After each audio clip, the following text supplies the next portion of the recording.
얼마 안 남았습니다. 우리나라 시간으로 이번 주 목요일 새벽 2시 59분인데요. 이 미국 워싱턴의 연방준비제도 건물안에서는 기자들이 발표문 배포를 기다리고 있고요. 전 세계 거래화면 앞에는 잠을 미루는 사람들이 앉아 있습니다. 딱 1분 뒤에 미국 기준금리가 발표된다는 거고, 근데 저는 그 새벽에 금리 숫자보다도 먼저 확인하는 게 하나 있습니다. 이 발표문과 함께 공개되는 이름들이에요.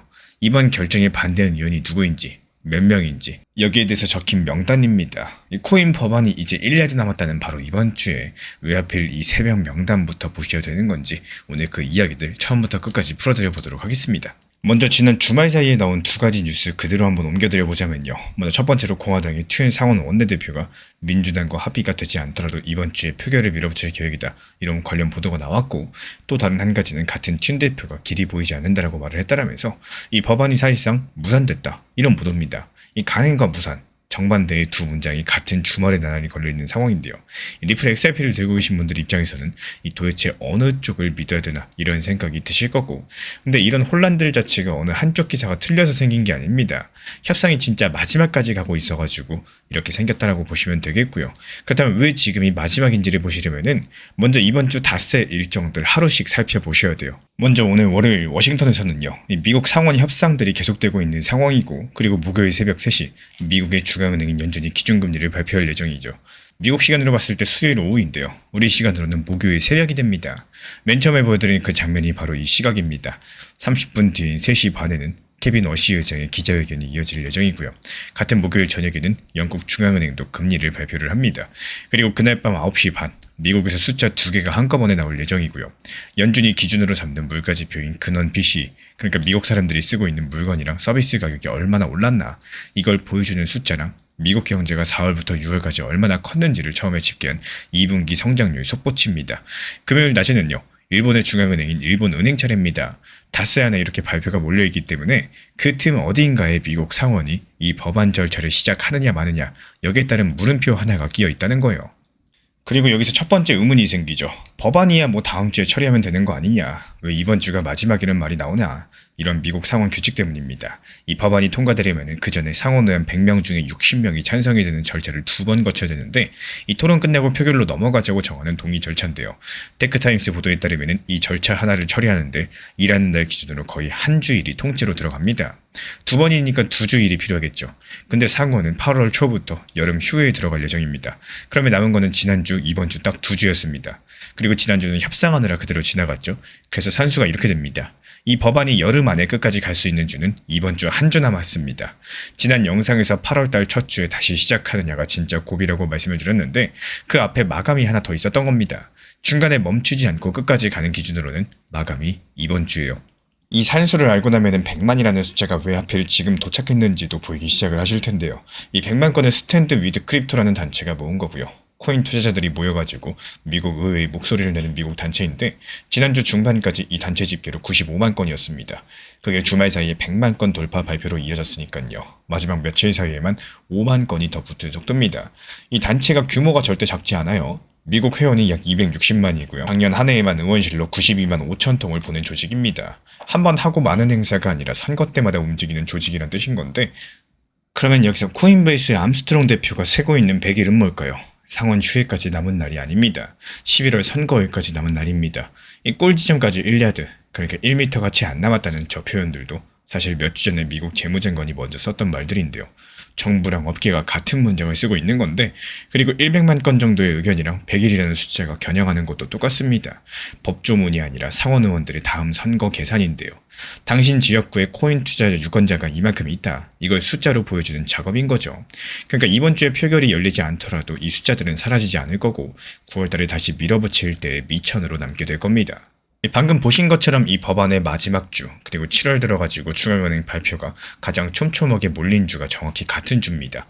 목요일과 금요일 이틀 동안 미국, 영국, 일본 이 세 나라 중앙은행이 연달아 가지고 금리를 발표하죠. 이게 무슨 뜻이냐? 이번 주에 표결이 열리든 안 열리든 XRP 가격의 첫 번째 방향성은 의사당이 아니라 목요일 새벽 3시 연준 발표가 먼저 정한다는 겁니다. 이 법안의 운명을 정하는 곳과 이번 주 가격의 첫 번째 방향을 정하는 곳, 서로 다른 도시에 있다라는 거고, 심지어 상원 측에서 절차를 시작을 한다면요, 그 표결이랑 연준 발표가 같은 요일대에 떨어질 수도 있겠습니다. 그럼 이제 새벽 2시 59분 장면으로 돌아가겠습니다. 왜 금리 숫자가 아니라 명단이냐? 미국의 기준금리는 지금 연 3.5에서 3.75% 사이입니다. 지난달 회의에서 연준은 금리를 그대로 묶어뒀었는데 그때 이미 위원 절반 가까이가 올해 안에는 올려야 된다 이런 쪽이 서 있었습니다. 그리고 지난 일주일 사이에 이번 회의에서 바로 올릴 확률이 시장 집계로 12.8%에서 34.2%까지도 뛰었습니다. 38%로 보는 집계도 있었는데 이 기름값이 뛰면서 물가 걱정이 다시 커졌고 그게 이 확률을 밀어 올렸습니다. 그래서 미국의 TD증권은요. 이번 회의를 집안 싸움이라고 불렀습니다. 미국 연준 안에서 묶어두자는 쪽과 올리자는 쪽이 정면으로 부딪히는 회의라는 뜻인 건데 이 TD증권의 예상은 이렇습니다. 결과는 동결, 대신 올리자는 반대표가 2표가 나올 거다라고요. 반대표가 왜 그렇게 중요하냐? 9월 때문입니다. 연준은 결정이 나올 때 위원들이 각각 어느 쪽에 손을 들었는지 이름까지 공개하죠. 그래서 새벽 3시에는 금리랑 함께 명단이 나옵니다. 근데 CNBC 집계로서 9월 달에 금리를 올릴 확률 일주일 만에 50%대에서 82%까지 올라와 있죠. 그러니까 목요일 새벽에 동결이 나와도 이야기가 끝나는 게 아닙니다. 반대표가 예상대로 2표 안팎이면은 시장은 9월달 인상을 예정된 수준 정도로 받아들이고 넘어갑니다. 근데 반대표가 3표, 4표 정도로 늘어나 있으면은 저 82%는 사실상 확정적으로 굳어갑니다. 반대로 또 반대표가 아예 없다시피 하면은 9월 확률이 도로 내려올 수도 있겠습니다. 말 그대로 금리는 그대로인데 새벽 3시에 같이 나오는 명단이 9월달의 방향성을 정한다는 거고 그래서 이번 영상에서 기억하실 건 딱 3글자입니다. 반대표 그리고 30분 뒤에 기자회견이 남아있죠. 이 워시 의장 측에서는요. 취임한 지 얼마 안 된 새 의장이고 또 지난달에서야 취임 이후에 첫 번째 기자회견을 했었죠. 게다가 지금 시장에 미리 신호를 주지 않는 방식으로 운영을 하고 있다 보니까 지금 시장이 아직까지 케빈 워시라는 사람이 어떤 상황에서 어떻게 말하는지를 잘 모릅니다. 그리고 나서 모른다는 건요. 말이 나올 때마다 가격이 크게 움직일 수 있는 변동성을 뜻하겠죠. 그래서 새벽 3시 발표보다도 3시 반 이때 기자회견의 첫 번째 답변이 더 큰 뉴스가 될 가능성을 알고 계셔야 됩니다. 그리고 새벽이 지나면 그날 밤이 또 있죠. 목요일 밤 9시 반에 나오는 물가랑 성장률 숫자들, 이 새벽의 결정이 맞았는지에 대해서 바로 그날 확인해주는 숫자입니다. 물가가 예상보다 높게 나온다? 그럼 올리자는 쪽 목소리에 힘이 실릴 거고요. 낮게 나온다? 그럼 묶어두자는 쪽이 편해질 겁니다. 그리고 금요일 일본은행 같은 경우는 일본의 기준금리는 지난달 1%까지 올라왔고 31년 만에 가장 높은 수준을 기록하고 있죠. 이번에는 그대로 둘 거다라는 전망이 많이 존재하고 있는데요. 이 바클레이스랑 뱅크 오브 아메리카 측에선 이걸 금리 인상이 끝난 게 아니라 그냥 잠깐 멈춘 정도로 보고 있습니다. 참고로 지난 2024년 8월 초 일본이 금리를 올린 직후에 전세계 주식과 코인이 함께 크게 엄청나게 흔들린 적이 있었죠. 또 그때랑 다른 점은 이번엔 동결 전망이 다수라는 점이고요. 그래서 실제 변수는 결정 자체보다 일본의 우에다 총재가 다음 인상 시점을 어떻게 말하느냐 이게 더 중요하겠죠. 그래서 다가오는 목요일 새벽에 금리 동결이 아니라 깜짝 인상이 나온다거나 또 금리가 동결돼도 기자회견에서 인상을 강력하게 예고하는 경우 이러면 코인만이 아니라 위험자산 전체 시장이 흔들릴 수밖에 없을 겁니다.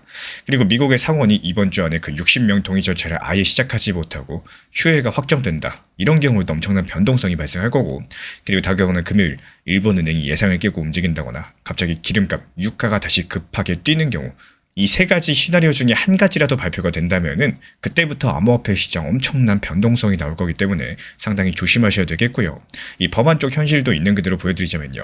미국 의회 전문 기자인 브랜던 패더슨 측에서는 지금 이 법안에 표가 없다고 딱 잘라 말했습니다. 공화당 안에서도 틸리스 의원이 윤리 조항을 고치지 않으면 반대하는 입장입니다.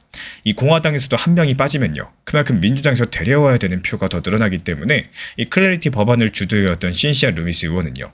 주 법무장관에게 집행 권한을 주는 자기 조항에서 물러서지 않고 있기 때문에 협상 자체가 꽉 막힌 상태죠. 사실상 무산됐다. 뭐 이런 보도도 실제로 있고요. 그리고 100만 건 정도의 의견이 60표를 만들어주진 않습니다. 다만 같은 시각에 합의 없이도 표결을 시도한다는 보도들, 주말 내내 협상이 이어지고 있다는 보도들, 공화당이 결정에 필요한 민주당 의원들의 표를 확보하려고 한다는 보도들, 역시 이 가능성에 대한 보도들도 사실이기 때문에 이 지금은 됐다 안 됐다를 단정하실 국면이 아니라요.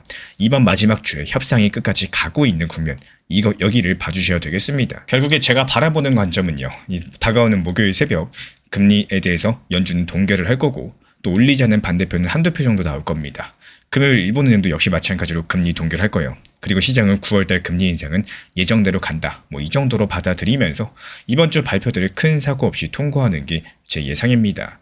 그리고 미국의 상원은요. 이번 주 안에 절차를 시작하느냐. 이게 바로 클래리티법과 관련된 엄청난 갈림길인데 여기서 시작하지 못하면 여름 안에 완주는 사실상 어려워질 거고 그럼 사실상 밀린다. 이렇게 보셔야 될 거예요. 지난 영상에서 정리드렸던 8월달 첫 번째 주에 다시 시작하느냐. 9월달로 미루느냐. 이런 구도로 돌아가게 될 겁니다. 그럼 실제로 전문가들 다수가 7월달은 동결로 보고요. 9월달에 대해서 첫 번째 시험대로 보고 있습니다. 그리고 강행 보도랑 주말 협상지수 보도가 살아있는 한 이번 주 착수 시도 가능성 자체는 남아있긴 합니다.